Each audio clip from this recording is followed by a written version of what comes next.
Vamos a dar inicio a la tercera jornada del curso de radioterapia con nucleídos. En esta oportunidad empezaremos el módulo de radioquímica, que está como disertante la doctora Marcela Zubillaga. Ella es farmacéutica y bioquímica, es profesora titular de la Cátedra de Física de la Facultad de Farmacia y Bioquímica de la UBA, es directora del curso de posgrado de radiofarmacia, docente de grado de radiofarmacia para las carreras de farmacia y la Tecnicatura Universitaria en Medicina Nuclear. Y bueno, le damos la bienvenida a ustedes y a ella. Cuando quieras, Marcela, podés comenzar. Bueno, muchas gracias. Voy a compartir pantalla. Yo no sé si ustedes tuvieron acceso al material que está subido a la plataforma. No se asusten todas las diapositivas que hay. La idea no es avanzar sobre todas, sino que también les quede algo de material de lectura más allá de lo que hoy podamos charlar e intercambiar.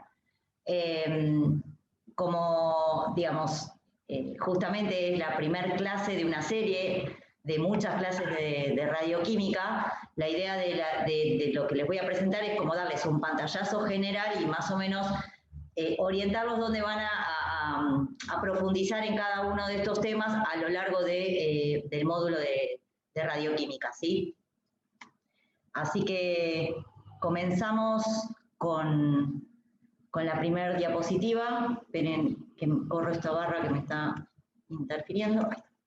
Que bueno, un poco justamente el curso de radioterapia metabólica, con lo cual vamos a estar hablando, ¿sí?, de muchos aspectos de lo que es la terapia con radionucleídos. Entonces, en esta diapositiva como que es un poco la guía que vamos a seguir en la clase, ¿no? Que esta terapia con radionucleídos se puede, en principio, realizar tanto con fuentes abiertas, que son los que nosotros conocemos como radiofármacos, como con fuentes selladas, que son los que se conocen como productos médicos o dispositivos médicos, ¿sí? Entonces, un poco para poner en contexto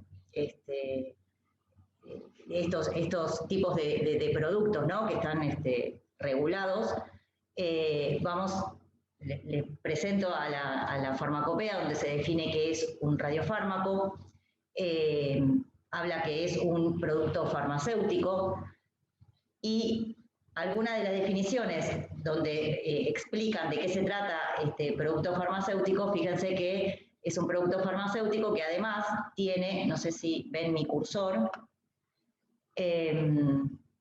¿lo ven? Digo, si no lo cambio.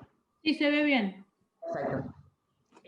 Todo producto farmacéutico que tiene un fin, por ejemplo, en el diagnóstico o tratamiento, como en estos casos, es un medicamento, con lo cual los radiofármacos son medicamentos, ¿sí?, desde el punto de vista sanitario. A su vez, estos radiofármacos, de la variedad enorme que hay, que tienen, que uno podría hacer una gran clasificación según su uso en dos grandes categorías, que puede ser diagnóstico y terapia. Vamos a focalizarnos en principio en los terapéuticos, aunque se va a hablar de teragnosis, con lo cual algunos van a ser abordados desde el punto de vista del diagnóstico, ¿no? Pero más que nada orientados a la terapia, que en principio podemos, como las agrupé ahí porque no me entraban más cuadraditos, pero ya vieron que en la diapositiva hay algunas más. Y también pueden ser clasificados según la estructura química, que eso lo vamos a ver un poquitito más adelante, ¿sí? Pero vamos a focalizarnos ahora en los radiofármacos, digamos, según su uso. Y por otra parte, les comentaba que podrían ser realizados los tratamientos con fuentes selladas, que son los productos médicos, ¿no? Y acá les resalté de lo que dice la disposición de ANMAT, por qué estos productos médicos que utilizan radionucleídos son productos médicos. ¿Y qué es un producto médico? ¿Sí? Obviamente tiene que tener un fin, que en este caso resalté el tratamiento, porque de eso se trata el curso, y que no utiliza un medio farmacológico o inmunológico o metabólico para realizar su función.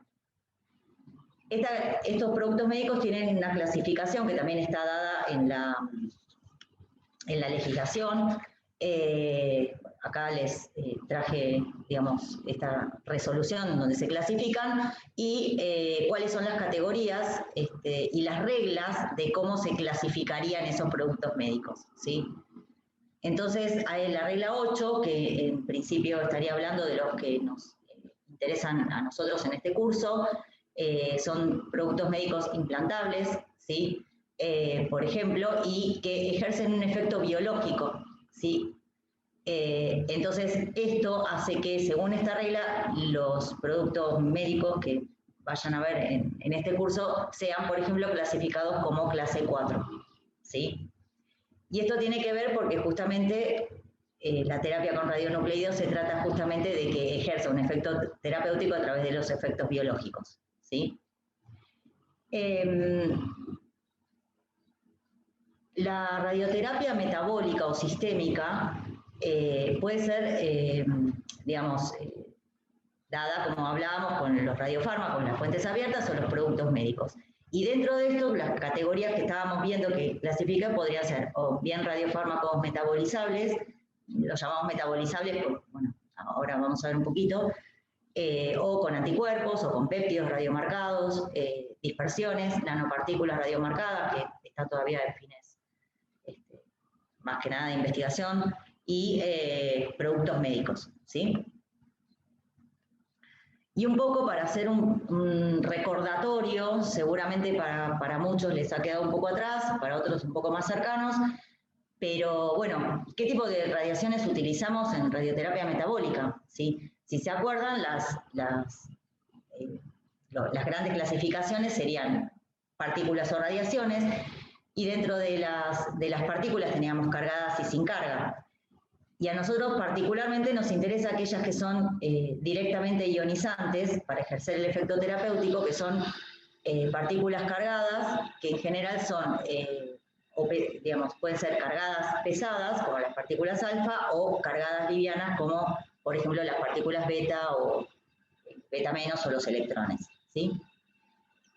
Estas partículas, digamos, interactúan con la materia, es decir, con tejido o con material, a través de interacciones, ¿sí? Que pueden ser colisiones elásticas, inelásticas. Bueno, esto es muy físico, así que no, es simplemente para poner un contexto, y estas interacciones que tienen las partículas van a hacer que tengan una pérdida continua de energía hasta que lleguen a termalizarse, ¿sí?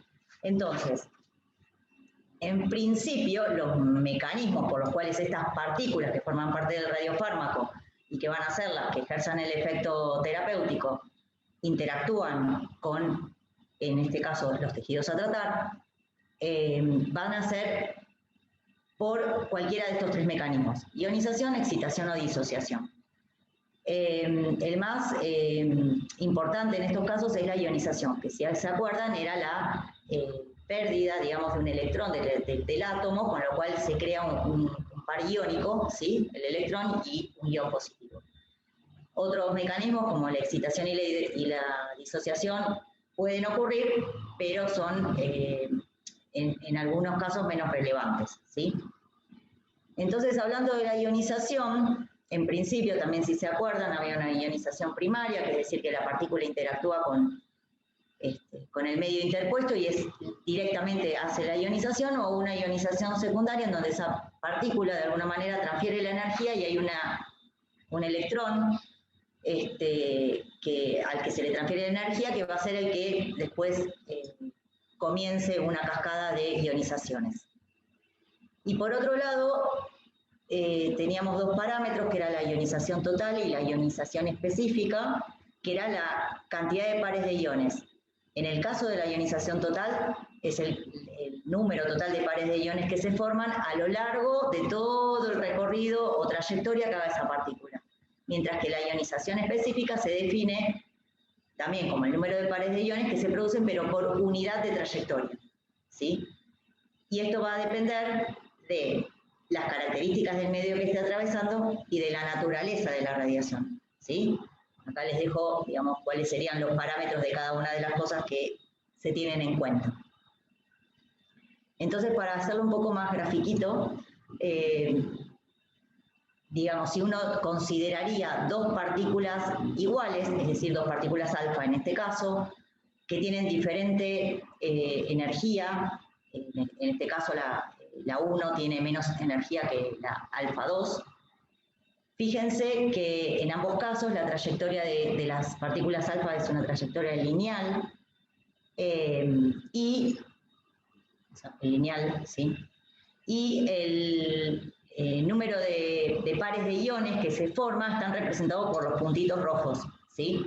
Entonces, como la partícula alfa 1 tiene menos energía que la alfa 2, la cantidad total, ¿sí?, de pares de iones que se forman es menor que la alfa 2, ¿sí? Eso sería la ionización total. Pero si uno mira por unidad de trayectoria, es decir, entre estas dos barras paralelas, la alfa 1 tiene mucha más probabilidad de interactuar en esta unidad de trayectoria, con lo cual la ionización específica es mayor en esta unidad de trayectoria que la alfa 2, ¿sí? Entonces fíjense que la ionización específica no es constante a lo largo del recorrido porque va aumentando en la medida en que la partícula va perdiendo energía, ¿sí?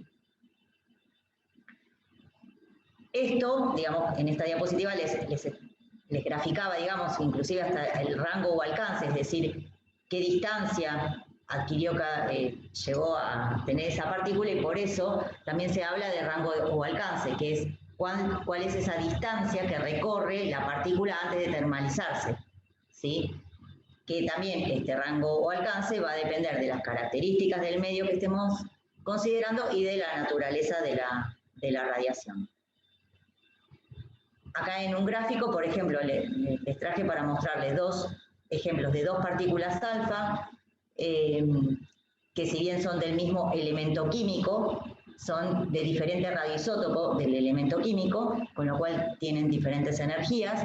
En este caso, la del polonio 210 tiene menor energía que la del 214, y si se fijan, la ionización específica o el número de pares que se generan por unidad de trayectoria,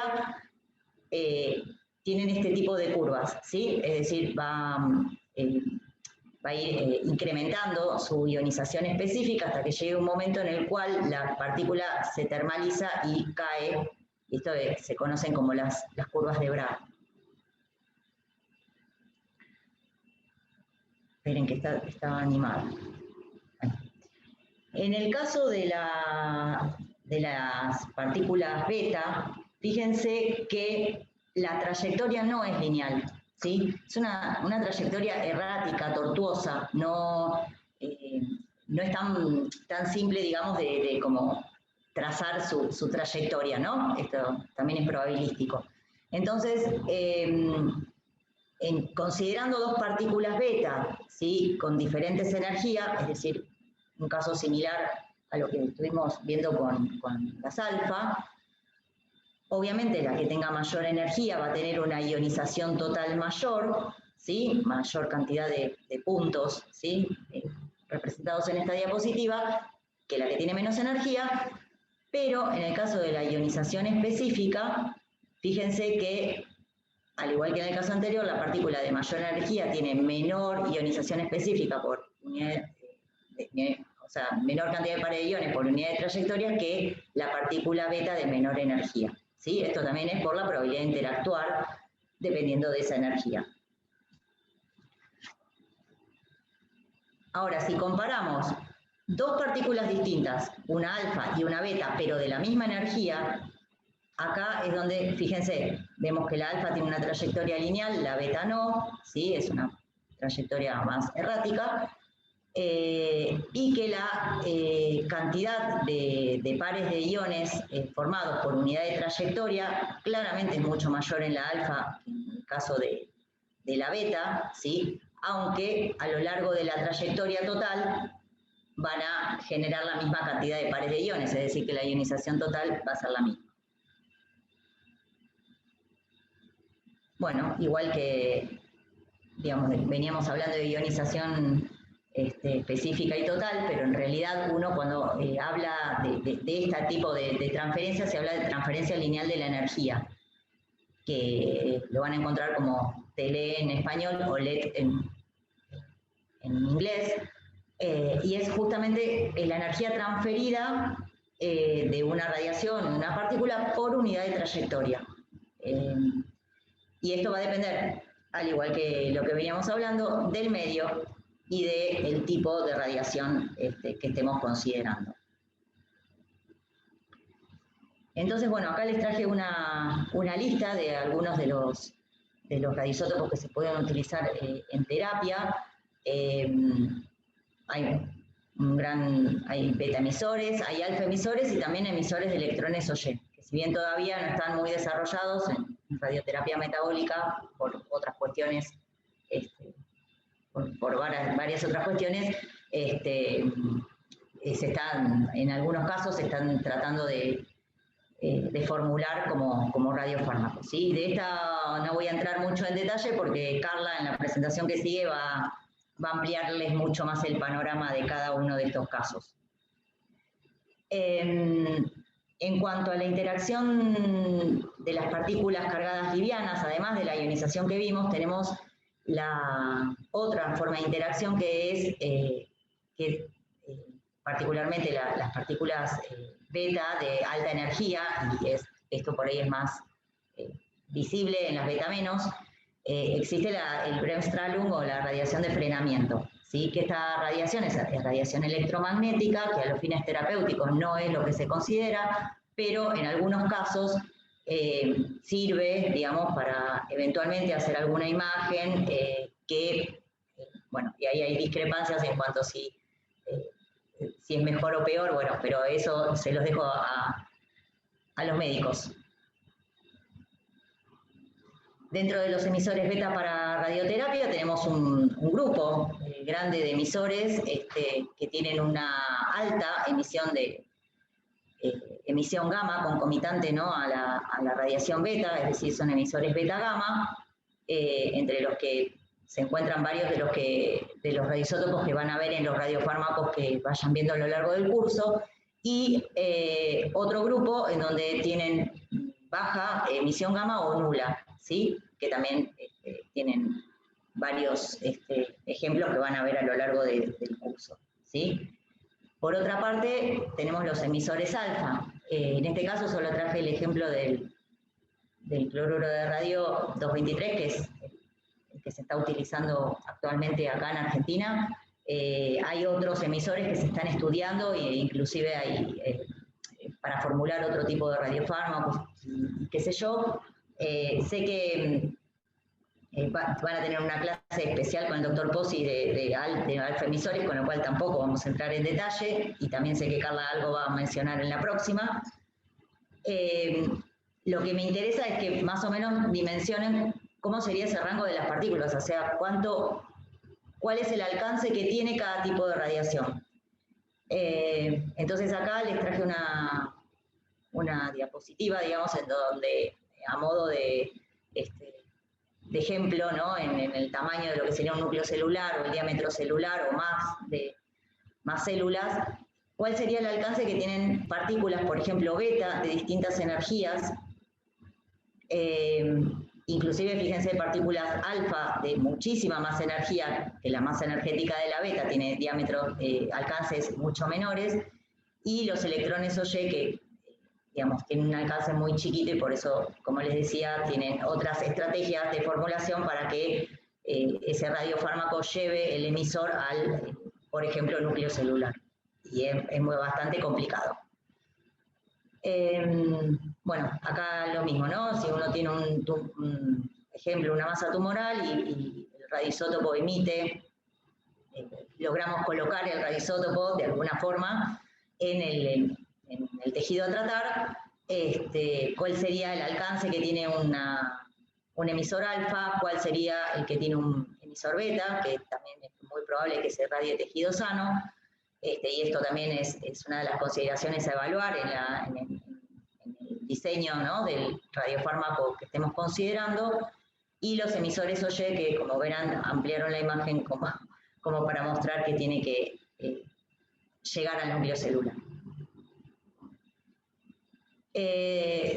Seguramente lo de los radionucleídos que van a ir escuchando a lo largo de toda la sección de radioquímica, con todas las presentaciones, estos son quizás los más usados, los que van a usar, por eso también les traje la tabla con un poco los datos físicos para que los tengan. Y algunos ejemplos de estos radiofármacos que contienen estos radioisótopos están listados en esta diapositiva, ¿sí?, que son los que en algunos casos, bueno, están o estuvieron o están comercialmente disponibles en otros lugares también, ¿sí? Por ahí no todos en Argentina con estos nombres, pero están disponibles. Y si hablamos de terapia con radionucleídos, y un poco lo que van a ir escuchando a lo largo de las próximas presentaciones, un criterio importante es la selección del radionucleído, ¿no? Cómo seleccionar ese radionucleído que sea útil para el fin que uno espera.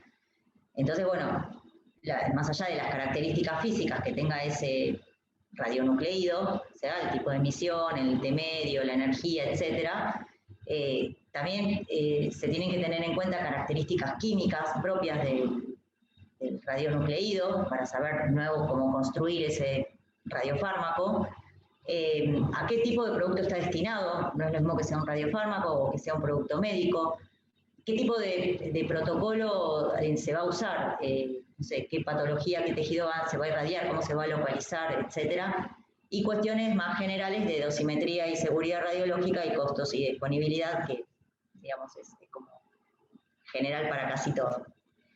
Entonces, teniendo en cuenta la radiofísica de las radiaciones, más allá de las características del radionucleído que estemos considerando, también hay que tener en cuenta ciertos factores biológicos, ¿no? Del tejido que uno, o sea, un poco amalgamarlo con el tratamiento que se está haciendo, porque también, dependiendo del tejido, o sea, del ritmo de reparación que tenga ese tejido, no sé, si está hipóxico o no, de la radiosensibilidad que tenga, etcétera, etcétera, va a hacer que esa radiación que uno está entregando pueda ser útil o no, porque también depende de cuál es el T medio del radioisótopo, cómo decae, digamos, ¿no? O sea, con qué ritmo decae. A su vez, ese radioisótopo va a estar formulado en por ejemplo, radiofármaco. Entonces, bueno, ¿cómo se diseña ese radiofármaco? Y hay que tener en cuenta un montón de aspectos, como, bueno, la afinidad biológica que tenga, dependiendo si es un radionucleído primario o no, o si hay alguna molécula marcada que tenga por el tejido que uno va a tratar, las características químicas que tenga ese radiofármaco, digamos, ese principio activo, ¿no?, del radiofármaco, cuáles son los factores biológicos que gobiernan la distribución in vivo, ¿sí? La farmacocinética y sobre todo conocer digamos, lo que sería la localización del radionucleído libre, ¿sí? Porque también sabemos que muchas veces los radiofármacos no tienen el 100% de pureza, y si hubiese una impureza como el radionucleído libre, tenemos que saber dónde se localiza y si es útil para poder diseñar el radiofármaco que uno espera. Retomando un poco con la clasificación que les mostré en ese cuadrito, también podemos tener distintas estructuras químicas, así como muy groseras, digamos, si uno las divide en principio en radionucleídos primarios, que son sales del radioisótopo, ¿sí? Directamente la sal, como por ejemplo el caso del yoduro de sodio 131, que también ustedes van a hablar en presentaciones posteriores cuando hablen del tratamiento con yodo 131, o bien en compuestos marcados, que ya pueden ser moléculas, ¿no?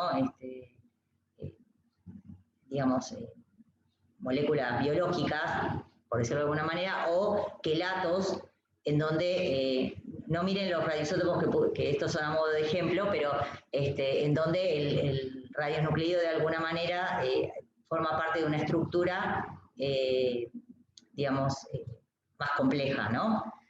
Y a su vez, este radioisótopo puede reemplazarse en una molécula, en una marcación no isotópica, en donde un grupo se reemplaza por otro radioisótopo, o una marcación isotópica en donde, digamos, se reemplaza ese átomo radioactivo, un átomo estable por un átomo radiactivo, pero la molécula es exactamente la misma. Dependiendo para qué, una estrategia o la otra es válida, ¿sí? Siempre hay que tener en cuenta el objetivo final del diseño del radiofármaco.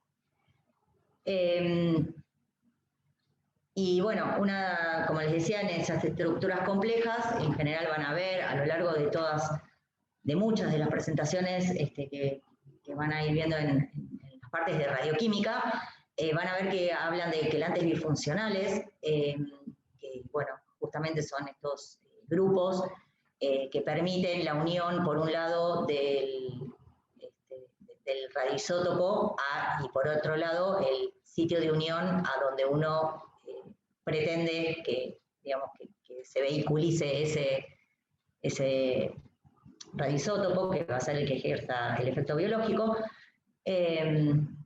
Algunos ejemplos, así como para no se asusten, ¿sí? Van a ver mucho más de esto seguramente en presentaciones posteriores de estructuras. En general van a ver mucho de los macrocíclicos, ¿no? De estos que son como un anillo, pónganle.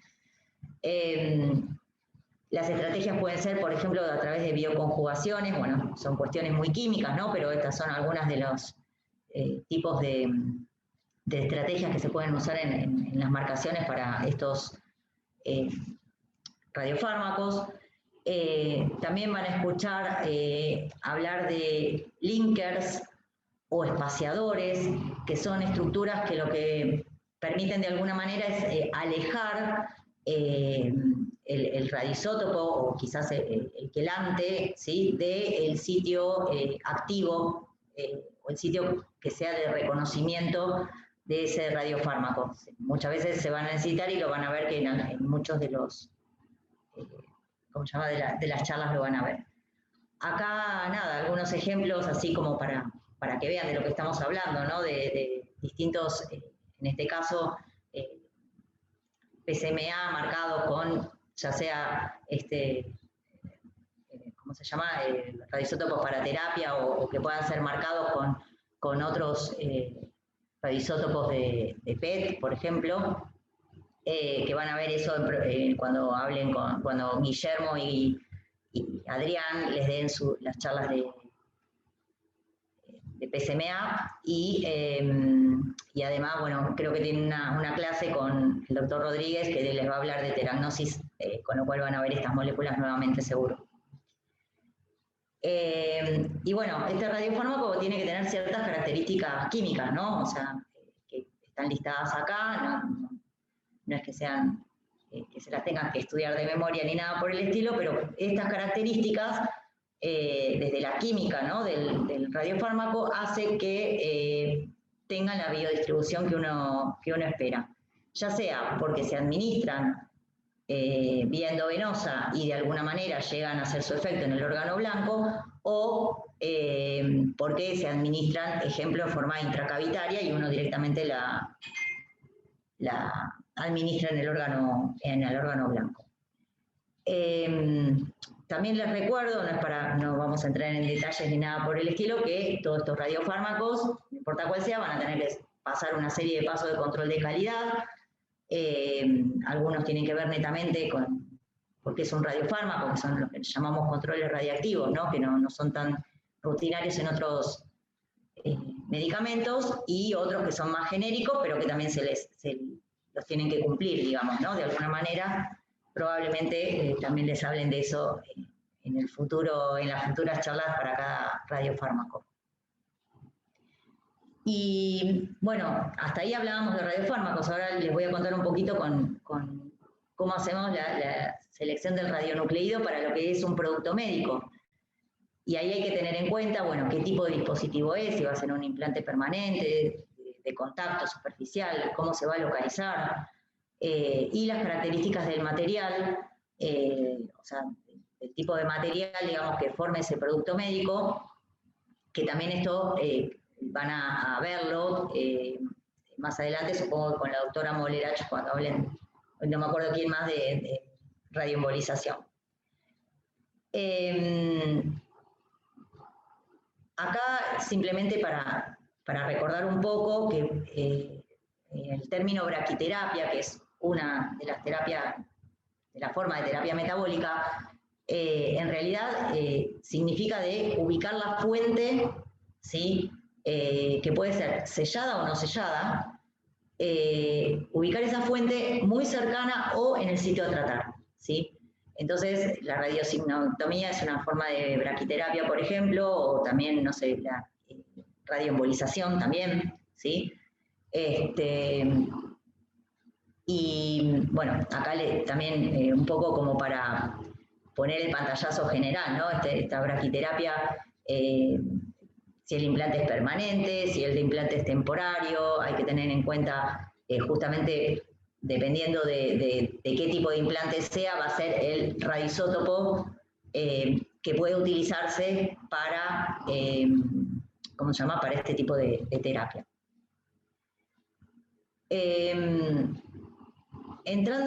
Volviendo a la diapositiva 1 y un poco hablando de los radiofármacos más específicamente, los radiofármacos que llamamos metabolizables, que son aquellos que de alguna manera, administrados por vía endovenosa, van a sufrir un proceso metabólico, se van a unir a un sitio para el cual estuvieron diseñados para poder ejercer su efecto terapéutico. Y acá simplemente les traje un par de diapos que no vamos a ver, simplemente para que les quede de bibliografía de algunos de estos radiofármacos. Muchos de ellos se utilizan en terapia paliativa del dolor o en tratamiento de tiroides o en neuroendocrinos, etc. ¿Sí? Ya lo van a ir viendo en las sucesivas clases. Acá les traje una tabla para mostrarles algunos ejemplos, por ejemplo, que frente a la misma indicación, que es una terapia paliativa del dolor de metástasis óseas, tenemos una variedad importante de radioisótopos que se usan y se usaron, algunos ya cayeron en desuso por otras cuestiones, pero que se usan y se usaron en el tratamiento. Y fíjense que muchas moléculas, si bien muchas veces la misma molécula vectora, por decirlo de alguna manera, o sea, si bien esta molécula vectora es la misma, pueden ser marcadas con diferentes radioisótopos, ¿sí? Y bueno, y esto hace también que el radiofármaco final tenga características que son diferentes, ¿sí? Y dependiendo justamente de cuál sería el objetivo del tratamiento, uno puede elegir uno u otro, ¿sí? Si es que están disponibles, ¿no? Siguiendo con la guía, digamos, de la primer diapo, entrando ya en el capítulo de las dispersiones, digamos que seguramente de esto van a hablar un poco en la clase de radiosinobectomía con la doctora Soroa. Les quería también poner un poco en pantallazo qué es un sistema disperso, qué es una dispersión. Tenemos dos grandes, o sea, varias clasificaciones, pero las que se utilizan más que nada en este tipo de tratamientos son los que son dispersiones finas o coloidales, que fíjense que tienen rangos de muy pocos milímetros, ¿sí?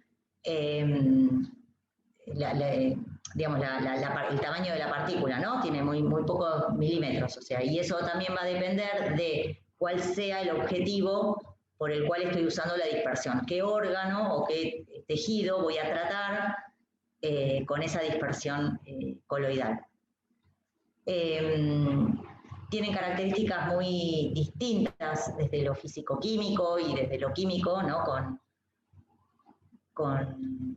Digamos, mucho depende de la construcción que tengan estas dispersiones coloidales o dispersiones. Acá les traje así como para que les quede resumen, ¿sí? Recuerden que una dispersión tiene dos fases, una fase dispersa y una fase dispersante. La fase dispersa serían las partículas que uno coloca ahí, y la fase dispersante es el medio que las va a vehiculizar, ¿sí? Bueno, acá unas clasificaciones de qué tipo, que pueden ser afines al agua o no, pero bueno, más químicas, y algunos ejemplos, ¿sí?, de coloides que son utilizados y fueron utilizados para distintos tratamientos. Continuamos con la lista. Otro grupo que van a ver, ¿sí?, en otras clases más adelante, creo que el doctor Crudo les va a dar una clase de radioinmunoterapia. Bueno, los factores críticos, digamos, para hacer una radioinmunoterapia, que es la terapia con anticuerpos marcados, tiene que ver la selección del antígeno, del anticuerpo, o sea, el antígeno que va a ser el target y el anticuerpo que vaya contra ese antígeno, el isótopo y la estabilidad que tenga la unión del radioisótopo con el anticuerpo que se vaya a entregar, con el objetivo de hacer una entrega de radiación dirigida y utilizar el efecto de fuego cruzado, lo tenía adelante, el efecto de fuego cruzado, aprovechando no solo digamos, la célula, ¿no?, a la que se esté uniendo ese anticuerpo, sino también células vecinas. Y eso también depende del radioisótopo que se utilice. Más allá de que la radioinmunoterapia tiene otros, digamos, se supone que otros mecanismos de acción que no tienen que ver específicamente con la radiactividad, sino que ya con el hecho de estar administrando un anticuerpo. Y esto es lo que hablábamos del efecto de fuego cruzado, en donde si tenemos unas células tumorales, digamos, que expresen un antígeno y uno le une un anticuerpo frío, va a solo destruir la célula en la cual ese anticuerpo se unió, pero si uno administra el anticuerpo radiomarcado, bueno, acá créanme que había unas flechitas que de esta célula que irradiaban estas células, pero no sé por qué no salió la animación. O sea que en el caso de los radiomarcados, no solo van a destruir la célula en la cual se une ese radiofármaco a través de su anticuerpo que va a ser el que va a unirse, sino que células vecinas que, aunque no hayan sido marcadas, van a también digamos, ser destruidas por el efecto de la radiación del radioisótopo que está en la célula contigua. Bueno, acá también les traje algunos ejemplos de algunos de los, ¿cómo se llama?, de los radiofármacos que fueron y son comercializados para radioinmunoterapia. Creo que también, no sé si Carla va a ampliar un poco la cosa en la próxima presentación. Y también quería, bueno, un poco contarles lo que sería el pre-targeting, que imagino que ya lo saben, pero bueno, nosotros tenemos bueno, la idea es marcar, hacer el pre-targeting con moléculas, digamos, que de alguna manera se unan y que no estén marcadas y que tengan como una afinidad mayor. Por ahí el sistema vidina-biotina, no sé si lo escucharon alguna vez, es uno de los sistemas más usados, y después se administra el compuesto marcado que tiene una alta afinidad, entonces de alguna manera tiene como una selección mayor y disminuye mucho la radiación dispersa, ahí tiene excreciones urinarias más rápidas, etc. Marce, te quedan 10 minutos. Perfecto, ¿sabes que vamos re bien? Genial. Bueno, la otra es la terapia con péptidos radiomarcados. Creo que Carla también va a hablar de algo de esto, no sé si la doctora Raciopi, pero bueno, en principio los análogos de la somatostatina, que seguramente son conocidos por ustedes, se acuerdan que hay varios receptores, tenemos muchos radiofármacos para diagnóstico, para hacer teragnosis con los péptidos radiomarcados, ¿sí? Y bueno, este es ejemplos de posibles pares teragnósticos, ¿no? Un radiofármaco, digamos, el DOTATOC marcado con un emisor de positrones para el diagnóstico y seguimiento, y el DOTATATE, por ejemplo, marcado con lutecio para el tratamiento, ¿sí? De esto también van a tener clases más específicas, digamos, pero bueno, un poco como les digo, mi idea era ponerles un pantallazo general de lo que van a ir profundizando a lo largo de las otras charlas. Bueno, acá algunas imágenes acá de la bibliografía, justamente con esto, ¿no? Con estos pares teragnósticos, y bueno, una imagen con lutecio DOTATATE. Y lo que se está avanzando, por lo menos digamos, hay algunas novedades, es que se están buscando nuevas alternativas de ver, en lugar de hacer agonistas, que buscar antagonistas, porque bueno, tienen ciertas, en algunos casos, ciertas características un poco mejores. Hay que ver para cada caso en particular si esas características son relevantes o no, pero bueno, al no internalizarse, al ser un antagonista y no internalizarse, es posible, digamos, o probable que en algún caso tenga de una mejor imagen, digamos, a los fines de diagnóstico, por ejemplo, ¿sí? Quizás eso también se busque en una terapia en un futuro, por el momento se está trabajando más que nada en la parte de diagnóstico. Y referente a las fuentes selladas, que son como hablamos, los productos médicos, tenemos algunas fuentes selladas comercialmente disponibles acá en Argentina. Como les decía, ustedes también van a tener, digamos, clases más específicas, ¿no? En el caso de las microesferas, ¿cómo se llama? Para radioembolización. Y estas microesferas, por ejemplo, entran dentro de la categoría de sistemas dispersos, pero ya son dispersiones macroscópicas. Es decir, tienen tamaños más grandes, y eso hace que también la localización tenga que ser considerada. O sea, por eso los sistemas dispersos pueden ser muy variados, pero dependiendo de cuál sea el objetivo de ese producto médico, es que, bueno, eventualmente entrarán en una u otra clasificación. Bueno, lo mismo, acá les traje algunos ejemplos de lo que van a ver un poco más al futuro, ¿sí? De otros sistemas.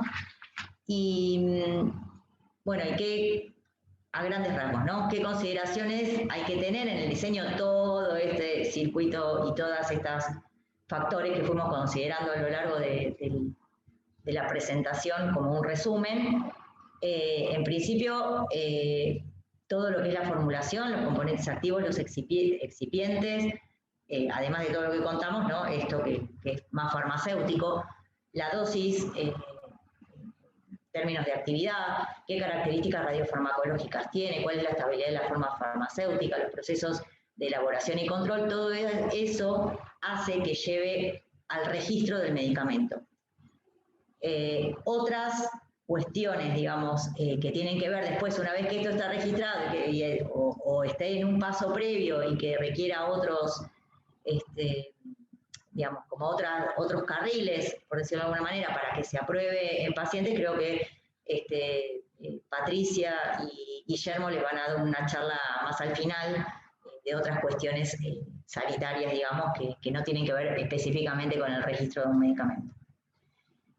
Y bueno, y acá, a modo de cierre, les traje una diapositiva, digamos, en donde se listan distintos agentes teragnósticos, ¿no? Que yo creo que a lo largo del curso van a hablar mucho de esto para casi todos los temas que traten. Bueno, estos radiofármacos que están acá listados, y como les digo, que cada uno seguramente va a tener su clase más específica y más detallada, ¿sí? Yo fui corriendo un poquito, pero bueno, así que nada, gracias. No sé si tienen dudas o lo que sea, abran sus micrófonos, pregunten y listo. Sí, hay unos minutitos para preguntas, así que aprovechen que está Marcela. La pregunta por chat, por favor.